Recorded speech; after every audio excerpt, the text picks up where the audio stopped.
মাত্র দুটো পাকা আম দিয়েই আজকে তোমাদের সঙ্গে দারুণ একটা মিষ্টি রেসিপি শেয়ার করব। ঘরে থাকা সামান্য কিছু উপকরণ দিয়েই কিন্তু খুব সহজে এটা বানিয়ে ফেলা যায়, আর খেতেও কিন্তু দারুণ লাগে। তো ভিডিওটা স্কিপ না করে প্রথম থেকে শেষ পর্যন্ত দেখার অনুরোধ রইল।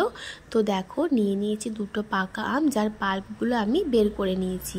আর নিয়েছি দেখো এখানে ছানা, যেটাকে আমি ভালো করে হাতের সাহায্যে একটু মেখে নেব। তো দেখো, ছানাটা আমার খুব ভালো মতন করে মাখা হয়ে গেছে, দেখতেই পাচ্ছ। এইবারে যে আমের পাল্পটা নিয়েছিলাম সেটা আমি মিক্সির বাটির মধ্যে নিয়ে নেব আর একটা স্মুথ পেস্ট বানিয়ে নেব। দেখো, আমার ছানা খুব ভালো মতন মাখা হয়ে গেছে। এবার আমের পাল্পটা আমি মিক্সির বাটির মধ্যে দিয়ে দিচ্ছি আর দিচ্ছি পরিমাণ মতন চিনি। এখানে আমি 2 চামচ চিনি ব্যবহার করেছি। আমের যেমন মিষ্টি সেই অনুযায়ী কিন্তু চিনিটা ব্যবহার করবে। তো আমটা আমার বেশি মিষ্টি ছিল বলে আমি মাত্র 2 চামচ চিনি কিন্তু ইউজ করেছি। তো দেখো, এবার এই আমটা ভালো করে পেস্ট করে নিয়েছি। এবার আমি দিয়ে দিলাম একটা কড়ার মধ্যে ওই আমের পাল্পটাকে। তো দেখো, এবার ভালো করে প্রথমে কিছুটা সময় আমি গ্যাসের ফ্লেম হাইতে করে একটু নাড়াচাড়া করে নেব। তারপর এর মধ্যে আমি ওই যে ছানাটা আমি রেখেছিলাম সেটা অ্যাড করব।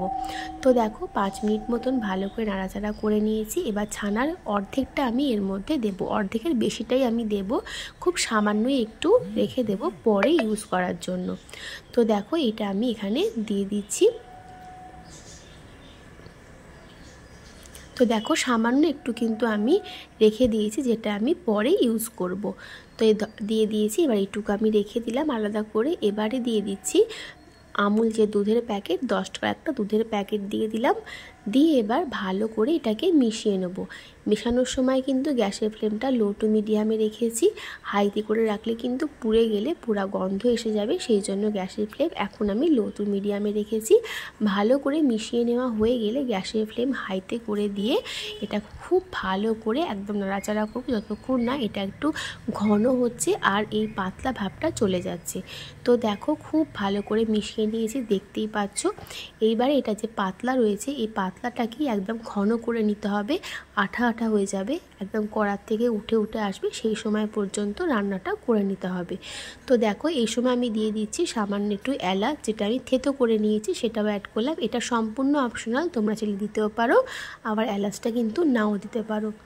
তো এলাচটা দিয়ে ভালো করে মিশিয়ে নিচ্ছি। আর দেখতেই পাচ্ছ গ্যাসের ফ্লেম কিন্তু আমার হাইতে করা আছে। যখন জলটা টেনে আসবে, অনেকটাই শুকনো শুকনো হয়ে যাবে, তখন গ্যাসের ফ্লেমটা লো টু মিডিয়ামে করে রান্না করব, কারণ তখন কিন্তু কড়াতে লেগে যাওয়ার চান্স থাকবে। সেই জন্য সেই সময় কিন্তু গ্যাসের ফ্লেম লো টু মিডিয়ামে করে নিতে হবে। তো দেখো, অনেকটাই শুকনো হয়ে গেছে, দেখে বুঝতেই পারছো, আর কালারও কিন্তু অনেকটাই চেঞ্জ হয়ে গেছে। তো দেখো, এই সময় আমার একেবারে এটা তৈরি হয়ে গেছে। এবার আরও 5 মিনিট মতো নাড়াচাড়া করে নেব। তো কন্টিনিউ কিন্তু নাড়াতে হবে, নাহলে তলায় লেগে যাবে, সেই জন্য কিন্তু খুন্তি বন্ধ করা যাবে না।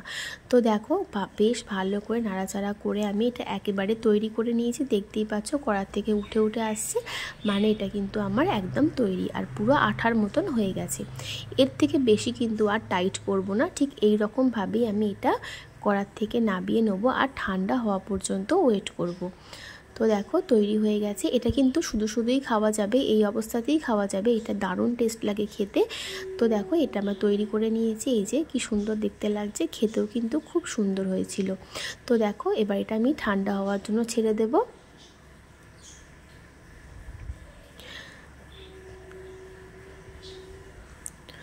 তো দেখো, বেশ অনেকটা সময় ঠান্ডা হওয়ার জন্য ছেড়ে দিয়েছিলাম, ঠান্ডা এটা কিন্তু হয়ে গেছে। এবারে আমি এটা একটা থালার মধ্যে ঢেলে নিলাম। থালার মধ্যে নিয়ে নিয়েছি। এবার আমি এর মধ্যে দিয়ে দিচ্ছি যে কাঁচা ছানাটা রেখেছিলাম, সেই কাঁচা ছানাটা আমি এখন এর মধ্যে অ্যাড করে দিচ্ছি। দিয়ে ভালো করে এই আমের সঙ্গে এই কাঁচা ছানাটাকে মিশিয়ে নেব। তারপর এটা ছোট ছোট গোল গোল করে বলের আকারে গড়ে নেব। আর গোল গোল করার আগে কিন্তু হাতে সামান্য জল লাগিয়ে নিয়েছি, নাহলে কিন্তু আটকে যাবে, হাতে লেগে যাবে। তো জল লাগালে কিন্তু হাতে লাগার চান্স থাকবে না। তো দেখো, এই যে এরমভাবে গোল করে নিয়েছি। গোল করার পর আমি একটা থালার মধ্যে দেখো নিয়েছি গুঁড়ো দুধ, সেই দুধের মধ্যে এটাকে আমি একটু কোট করে নেব। এটা দেখতেও ভালো লাগবে আর খেতেও কিন্তু বেশ ভালো লাগবে। তো দেখো, গুঁড়ো দুধে কোট করে নিয়েছি। ঠিক সেমভাবে কিন্তু আরও একটা আমি বানিয়ে নেব। আর এই রকম করেই কিন্তু প্রত্যেকটা বানাবো। যেহেতু আমার আমের পরিমাণটা কম, সেই জন্য এখানে এগুলো হয়েছেও পরিমাণে অনেকটাই কম। তো দেখো এটাও গুঁড়ো দুধ লাগিয়ে দিলাম, তো আরও একটা তৈরি করে নিলাম। তো চলো সবকটা আমি এইভাবে তৈরি করে নিই, তারপর ফিরে আসছি। আর তৈরি করে একটা অন্য থালার মধ্যে নিয়ে নিচ্ছি। আরও একটা তৈরি করে নিয়েছি, দেখতেই পাচ্ছ, একটা থালার মধ্যে নিয়ে নিলাম। তো দেখতেই পেলে সব কটা কিন্তু আমি ঠিক এইভাবেই বানিয়ে নিয়েছি। তো ব্যাস আমার সব কটা বানানো কিন্তু একেবারে কমপ্লিট। এই যে দেখো সব কটা বানানো হয়ে গেছে। আমার দুটো আম দিয়ে মোট এই কটাই কিন্তু হয়েছে। তোমরা যদি পরিমাণে বেশি করতে চাও সেক্ষেত্রে কিন্তু আমের পরিমাণটা বেশি ব্যবহার করতে হবে। তাহলে দেখতেই পেলে মাত্র দুটো আম দিয়ে কিন্তু ঘরেই তোমরা খুব সহজেই এই সুন্দর একটা মিষ্টি বানিয়ে ফেলতে পারবে, যেটা কিন্তু খেতে দারুণ লাগে। তো আজকের ভিডিও কেমন লেগেছে অবশ্যই কিন্তু কমেন্ট করে জানিও, আর তোমরা ট্রাই করে দেখো, ভালো লাগলে আমাকে জানিও। আর আমার চ্যানেলটা কিন্তু সাবস্ক্রাইব করতে একদম ভুলো না নতুন নতুন ভিডিওর আপডেট পেতে। তাহলে আজকের মতন টাটা, সবাই খুব ভালো থেকো, সুস্থ থেকো। নতুন রেসিপির সাথে আমি আবারও হাজির হব।